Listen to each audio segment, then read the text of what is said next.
해마다 대학 입학철이 되면 학부모들이 가슴을 졸인다고 합니다. 또 뭔 사고나 사건이 나지 않을까 이런 겁니다.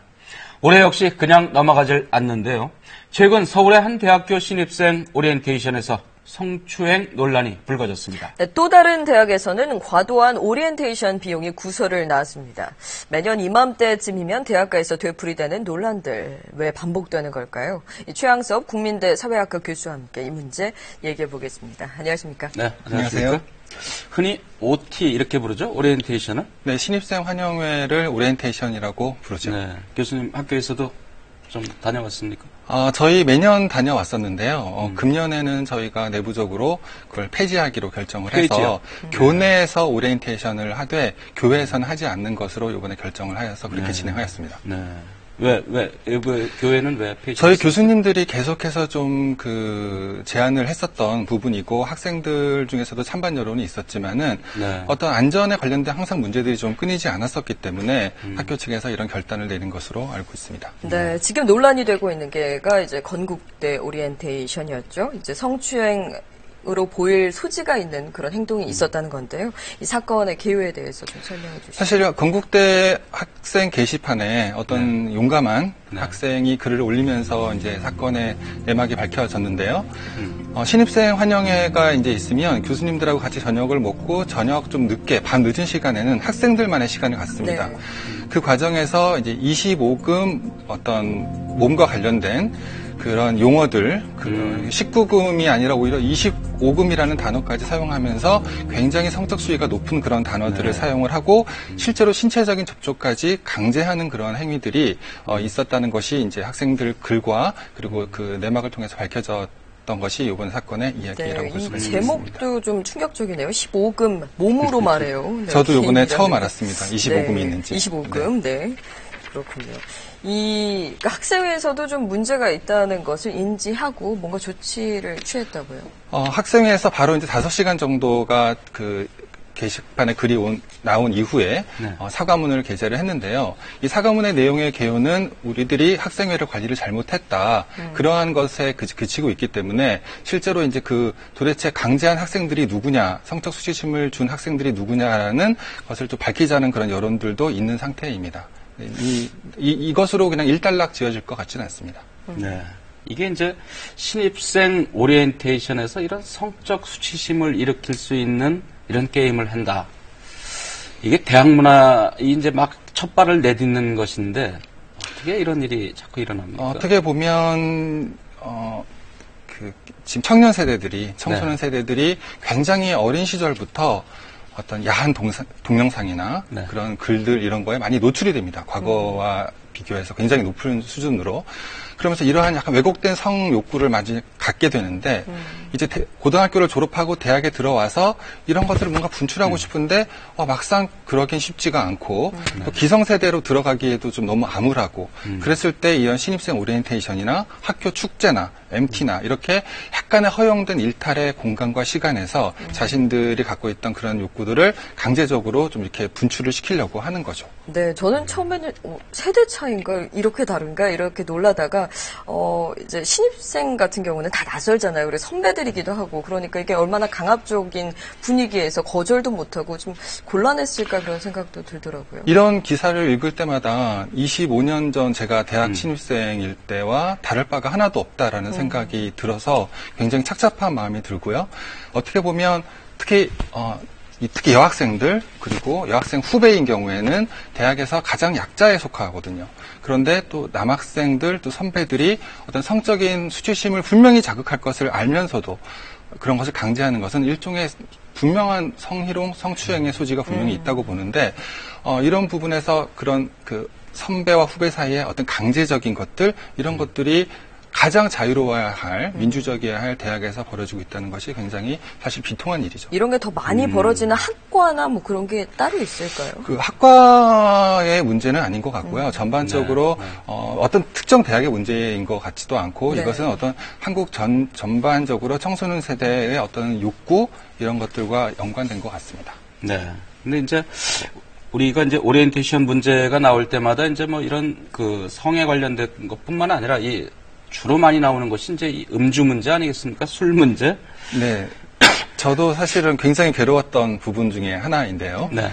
술이라는 것은 어떻게 보면 적당히 마시면 굉장히 즐거움을 주지만 이것이 술을 마시지 못하는 사람들에게는 굉장히 고통을 주거든요. 하지만 한국 사회는 술을 강제로 권하는 사회 또는 노래를 강제로 권하는 사회, 춤을 강제로 권하는 사회의 특성을 지니고 있는데 이런 것들이 가장 민주적이고 자유로워할 그 대학생들 문화에 이미 투영이 되어서 그들에게 이미 이러한 고통을 겪게 하는 것이 지금 신입생 오리엔테이션에 나타나는 굉장히 왜곡적인 모습이라고 봅니다. 오리엔테이션에서 신입생들이 가장 두려워하는 것 역시 이제 술로 꼽았는데요. 네. 고려대학교에서 이번에 조사를 한 것이죠?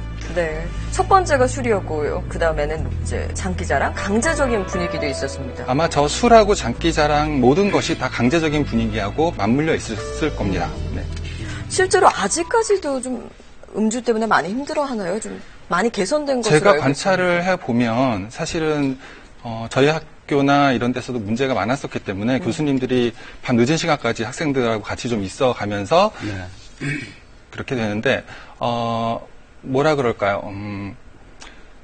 술이라는 것이 사람을 굉장히 이제 비이성적으로 만들 수가 있는 것을 넘어서 네. 육체적인 고통까지 수반하기 때문에 네. 이러한 부분을 강제하는 것은 일종의 어떤 폭력적인 그런 그 행위라고 우리가 볼 수도 있겠죠. 저 안 마시겠어요. 이렇게 할 수 있나요? 한국의 교육 과정을 거쳐온 청소년들에게 선후배 관계가 그렇게 뚜렷한 그러한 그 과정을 거쳐온 학생들에게 아무리 대학이 자유롭고 낭만적이라고 하더라도 그 대학에 처음 들어가서 선배들이 하는 것에 대해서 노라고 말하기 쉽지 그렇죠. 않습니다. 앞으로 학교 생활도 있고요. 네. 네. 이제 뭐 대학에서 이제 뭐 후배들한테 이제 이른바 이제 뭐 기강을 잡는다 이런 차원에서 이제 뭐 행동 지침까지도 만들었다고 뭐 하는 보도가 나왔었는데요. 저희가 이 내용을 한번 정리를 했습니다. 네. 함께 보시죠.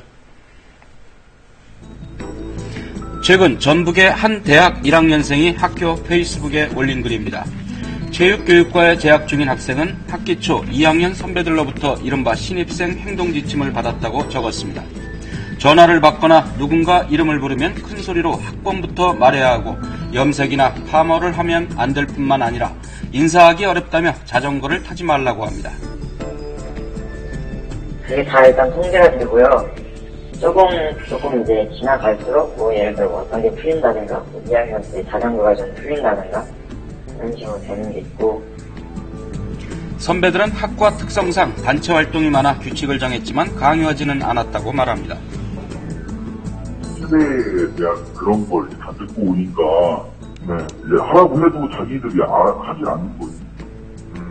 그렇다고 위에서 뭐 압박을 주거나 눈치 주거나 그런 일은 없었는데 이게 이제 군대로 치면 뭐 군기잡기 뭐 이렇게 이제 표현하는데 이거 군대가 아니니까 군기잡기는 아니고 이게 기강을 세워야 된다는데 이게 대학에서 이게 선후배 간에 기강이 있어야 되는 겁니까? 사실 대학 4년은 저희 한국인들의 인생에서 가장 민주적이고 자유로울 수 있는 유일한 그런 시간이거든요. 그리고 자유로워하고요. 네. 하지만 어떤 기성세대의 조직 문화, 관료제 문화, 그리고 권력 이런 것들을 과시하는 행위들이 여전히 대학가에서도 있는 것이 굉장히 슬픈 이야기라고 볼 수가 있고요. 특히 1년 선배, 2년 선배가 사실은 사회에 나와보면 별거 아닌데 네. 대학에서 1년 선배는 굉장히 크단 말이죠. 그러면 선배들이 권력을 갖게 되고 권력을 가진 사람의 특성은 그 권력을 사용하고 싶어 합니다.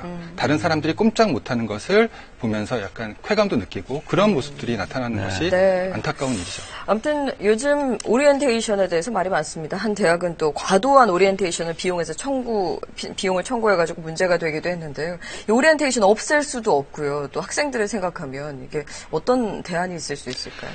학생들 사이에서도 찬반 논의가 분명히 있고요. 네. 가장 큰 문제 중에 하나는 아까 말씀드렸던 안전 이런 문제 그리고 비용 문제 이런 것들이 있는데 학교마다 이제 현명하게 그 선택을 하겠지만 제 개인적으로 생각은 굳이 많은 돈을 들이고 밖으로 나가야 하는가? 그리고 저녁 모임을 꼭 해야 하는가? 네. 하루 만에 분명히 할 수 있지 않을까? 학교 안에서도 충분히 할 수 있지 않을까? 외국 밖으로 나가게 되면 교통비, 숙박비 이런 것들이 다 학생들과 부모들에게 부담으로 돌아가거든요. 네. 이러한 모습들을 가지고 새로운 OT 문화를 만들어가야 되지 않겠느냐라고 생각합니다. 네. 오늘 말씀 고맙습니다. 고맙습니다. 감사합니다. 3월의 시작, 내일부터 고속도로에 암행어사가 출두한다고 합니다. 네, 진짜 어사는 아니고요. 경찰 순찰차인데요. 그냥 일반 차량처럼 보여서 그야말로 암행 순찰을 한다고 합니다. 이제 고속도로 난폭운전, 보복운전 꼼짝 말합니다. 시사진단 오늘 여기서 마치겠습니다. 네, 저희는 내일은 쉬고 모레 다시 뵙겠습니다. 고맙습니다.